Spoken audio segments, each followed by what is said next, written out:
Dewra ma' toroq ta' Paċivil tixed li dan il-lok jinsab fih ħtieġa ta' attenzjoni immedjata.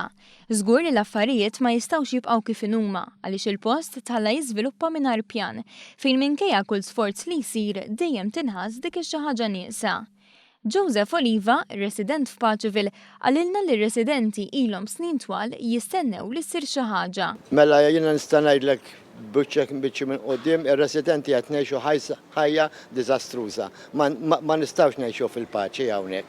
Għaliex kif ġatlek bda l-flow kbir ta' nies li qed jiġu u daw iż-żgħażagħ li mhumiex minn daqq anke kontrollati, orajt jixorbu bil-friexkem meta mhux suppost fit-toroq. Hawn ċertu ħwienet ikollhom akkumulaw iżjed nies milli jifilħu. U għaw ħwienet jabbużaw u ġieli ċempinna l-assa li suppost ikollhom is-soundproofing door imma rrapportajna kemm il-darba wkoll u l-pulizija ħadet passi. Philip Fenek, li għal snin twal kien sit ta' negozji f'Paċivil u llum jitkellem f'isem dawn in-negozji fil-GRTU, qal li l-isfidi qed jiżdiedu, speċjalment fid-dawl ta' numru ta' turisti li dejjem qed jikber. Li jiġri huwa dik li jgħidula fatigue tourism destination syndrome, kelma daqsxejn akademika, ma li tfisser hija illi tant ikunu intużati il-postijiet għax ikunu popolari, ikunu jidhru mbagħad li huma mitluqa.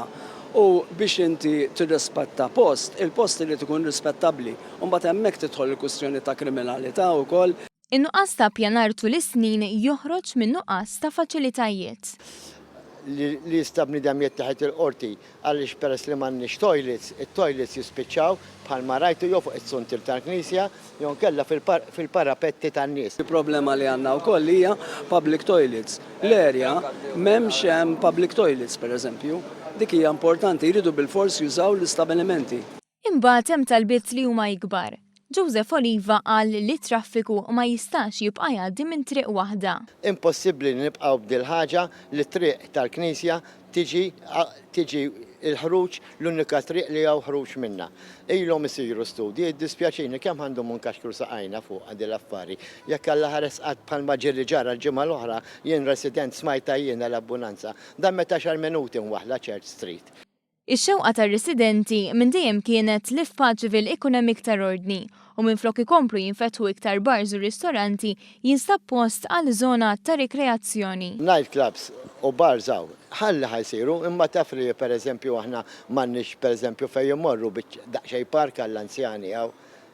M'għandniex xejn kien hemm ġnien quddiem St. George's Road. Hemm ġnien hemmhekk jintalaq mal-10 ta' billej imma da laqas tista' tmur għax jintelaq b'daw iż-żgħażagħ jixorbu hemmhekk u m'intix safe. Tal-istess opinjoni huwa Philip Fenek li jemmen li wasal iż-żmien li f'Paċivil ikun hemm iktar spazji miftuħa. Huwa importanti wkoll illi kif konna ngħidu stabilimenti hawn ħafna u każinos għal każino wieħed tnejn tlieta jiġifieri, però importanti wkoll illi jkun hemm iktar siġar u iktar kulur biex l-erja ma jkunx sempliċement concrete blocks taf kif speċjalment bil-mod kif issa żdiedu wkoll is-solari l-lukandi, allura inti importanti li jidħlu iktar siġar u iktar open spaces li hemm.